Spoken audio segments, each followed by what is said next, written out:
bien sûr, puisque de toute façon on avait l'envie de continuer et l'idée de le continuer. D'ailleurs je vois des gens qui me disent oui vous continuez parce que ça a marché, mais non pas du tout.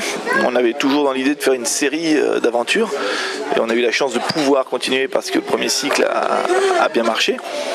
Donc notre objectif voilà, c'était vraiment de prolonger l'aventure et de continuer de la prolonger autant que faire se peut. Parce que plus on avance, plus on se demande on essaie de monter la barre, quoi.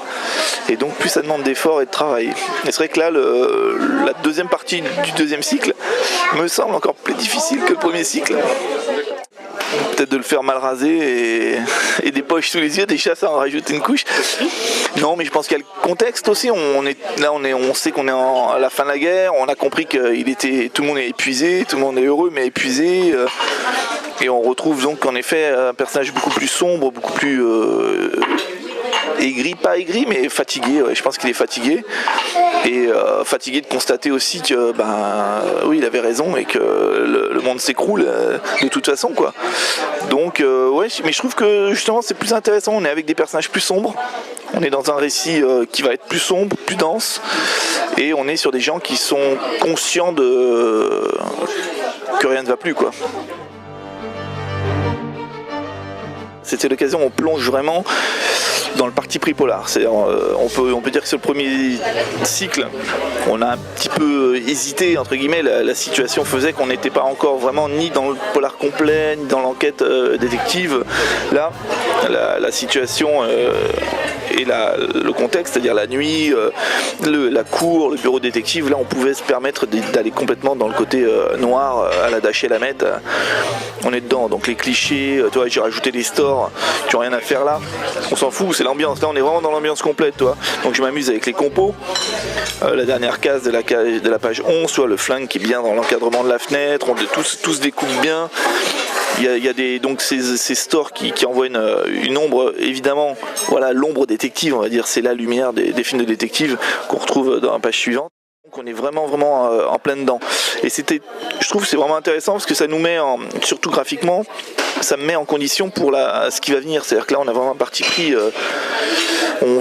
moi aussi, on veut rester dans du Carol Reed, on veut vraiment taper dans la reconnaissance graphique de genre, quoi. J'essaye. Alors maintenant on a la chance avec internet, c'est vrai, de pouvoir trouver plein de documentation. Munich, problème, Munich a été complètement détruit pendant la Deuxième Guerre mondiale, donc il faut aller rechercher des photos d'avant la Deuxième Guerre mondiale, en tout cas de la première, et c'est moins évident. En même temps, bon, Fabien il n'est pas pour d'ailleurs on en discute pas mal, il n'est pas pour l'effet carte postale, c'est-à-dire qu'il s'en fout de voir que je montre que j'ai trouvé de la doc, tu vois. Alors que moi je suis plutôt justement comme tous les dessinateurs, on se dit merde, on a cherché, on a trouvé des bonnes photos, on va en profiter, on va montrer qu'on a cherché de la doc. Fabien non, et à chaque fois qu'il voit un truc comme ça il fait oula, alors ça tu enlèves ça tout de suite, parce qu'il manque plus que le timbre et c'est la carte postale, et il a complètement raison. Du coup, voilà, à moi de jongler avec la doc, mais par contre il y a un gros travail, ouais, j'en cherche beaucoup, et j'en trouve finalement. Après voilà, à moi de faire bien attention que de ne pas mettre un poteau télégraphique ou un panneau qui n'existait pas à l'époque, sinon je triche un peu, quoi. J'essaye de manipuler le truc de façon à ce que ça soit crédible. De toute façon personne ne pourra vérifier puisque toute la ville a été détruite, alors.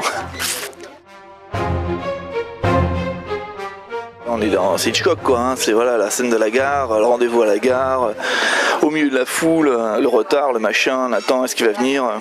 À la base il avait pris Gare de Lyon, il pensait que c'était la Gare de Lyon et au dernier moment, après vérification, quel train allait en Suisse à l'époque, c'était la Gare d'Orsay. Donc bon, on peut dire que toutes les gares se ressemblent. Travail de doc évidemment, grande gare. La foule, c'est pareil, c'est compliqué parce que est-ce qu'il y en a beaucoup, est-ce qu'il n'y en a pas beaucoup, quelle heure il est, on est en 18, est-ce qu'il y a beaucoup de monde dans les gares en 18 en fin de soirée, c'est pas évident, mais bon j'ai essayé, voilà, de faire bon gré mal gré, tu vois, il y aurait peut-être pu y avoir plus de militaires, donc là page 16, on en voit pas mal qui débarquent du train, parce qu'à l'époque il y avait encore beaucoup de militaires qui rentraient du front. J'aurais peut-être pu en mettre plus, je sais pas, donc on jongle. J'aime bien essayer de trouver la belle image qui me vient ou d'un film, ou toi, là j'avais vraiment dans l'image d'un vieux polar avec ce train de nuit avec juste la lumière, et la lumière pour le coup, l'idée l'idée, c'est pas super original, mais en tout cas de l'éclairage de la lumière qui se reflète sur l'herbe dans le champ, ça venait plutôt d'un truc à la Corben. J'ai l'image de Corben qui fait souvent dans ses adaptations de Poe ou quoi, des maisons la nuit, comme ça, perdu complètement dans le noir, parce que lui il n'hésite pas graphiquement à y aller, avec juste la lumière qui se reflète, la lumière qui sort d'une fenêtre qui se reflète sur la neige. Et là j'avais complètement cette idée en tête depuis le début, quoi. Dès que j'avais lu le scénario, je me suis dit putain, là je vais placer le truc à la Corben. Cette scène elle a été longue à dessiner, même au bord d'aborder elle était assez longue puisqu'on est passé par pas mal d'étapes, à qui donner de l'importance, à bien mettre les images clés, c'est-à-dire la Zarkov dans son fauteuil, ça devait être une image iconique, donc il fallait qu'elle soit bien en place, mais alors il fallait pas que ça bouffe sur les autres images, enfin c'est assez compliqué. Intéressant, en plus ça me faisait dessiner un peu de feuillage, ce qui changeait de la ville.